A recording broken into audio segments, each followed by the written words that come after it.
Le face-à-face avec les deux directeurs de Global Industries. Julie Voyer, bonjour. Bonjour, bonjour à tous. Sébastien Gillet, bonjour. Bonjour. Merci d'être avec nous pour cette deuxième journée, en tout cas pour vous. Première pour Smart Industries. L'année dernière, on s'était vu justement. J'aimerais un petit peu peut-être revenir sur les temps forts qui ont marqué l'année dernière jusqu'à maintenant. Et puis ce lancement de cette 7e édition. J'ai le sentiment que vous êtes dans un combat avec les industries. Et Sébastien me disait que c'est plutôt très positif cette nouvelle édition. C'était quoi l'enjeu? C'est vrai qu'on s'est vu il y a un an. Un an, c'est le temps qu'on met pour construire la plus grande usine de France et arriver à mobiliser ces 2500 exposants. Depuis un an, on a réalisé une prouesse extraordinaire, je trouve, c'est que malgré un contexte extrêmement compliqué, très incertain, on a fait une étude avec Ipsos où on ressort la combativité, mais malgré tout, ce manque de visibilité qu'ont les entreprises, elles ont réussi à faire ce que vous voyez aujourd'hui, ce grand tour de force, montré par des démonstrations, par des innovations, par leur savoir-faire, par leur engagement, le fait que l'industrie française, elle est belle et qu'elle est bien incarnée. On attend en effet 50 000 visiteurs. Tout le travail qu'on a fait depuis un an, c'est d'aller curer les sujets de fond de l'industrie, de comment elle se transforme, de comment elle recrute, de quels sont ses enjeux. Donc on a des terrains d'expression et on est ravis de faire cette émission GITV avec vous pour la première fois à Lyon, parce qu'il y a des premières à Lyon. Est-ce que ça change d'ailleurs? Oui, ça change parce que, en fait, c'est toujours la même chose. La voix et les solutions de l'industrie, finalement, ce qu'on veut témoigner, c'est pas toujours évident pour les industriels de parler et de raconter à quel point, sur le terrain, ils sont engagés et investis. C'est une occasion qu'ils puissent montrer leur savoir-faire, qu'ils puissent donner envie, qu'ils puissent incarner au final ce qu'ils font au quotidien. C'est aussi des énormes outils parce que ça nous fait des médias après toute l'année pour valoriser l'industrie auprès des jeunes, auprès des différentes organisations aussi professionnelles bien évidemment avec lesquelles on travaille. Donc je pense que c'est un outil indispensable et complémentaire parce que c'est ça notre enjeu, c'est de faire de la veille aussi. Et c'est justement par toutes les interviews, toutes les séquences que vous allez faire là pendant 3 jours qu'on va faire encore mieux rayonner l'industrie. Alors, ils vont être nombreux. Demain, on aura même le Premier ministre, des ministres, ce qui amène un poids justement à Global.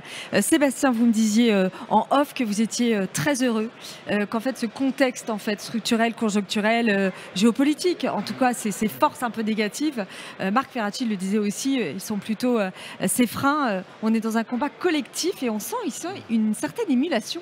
En tout cas, on lâche rien. C'est un peu la thématique, en tout cas, notre état d'esprit, l'état d'esprit des industriels.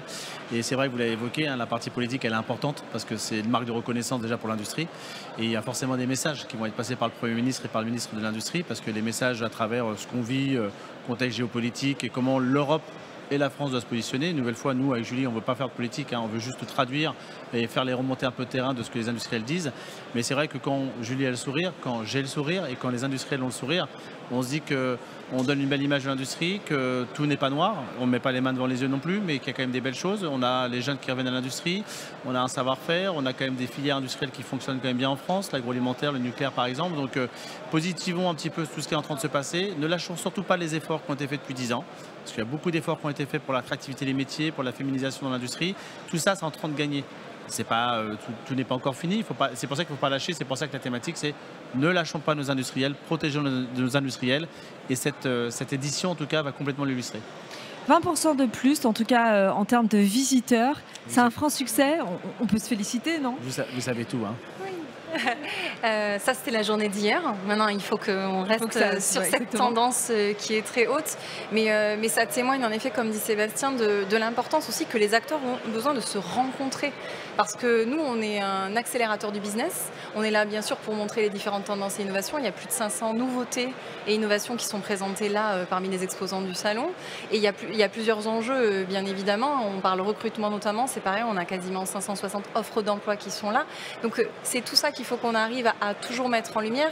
Et encore une fois, les contenus viennent aussi séduire le public visiteur qui vient ici avec des projets, il vient avec des investissements, il vient véritablement pour aller, j'allais dire, préparer son année qui va suivre.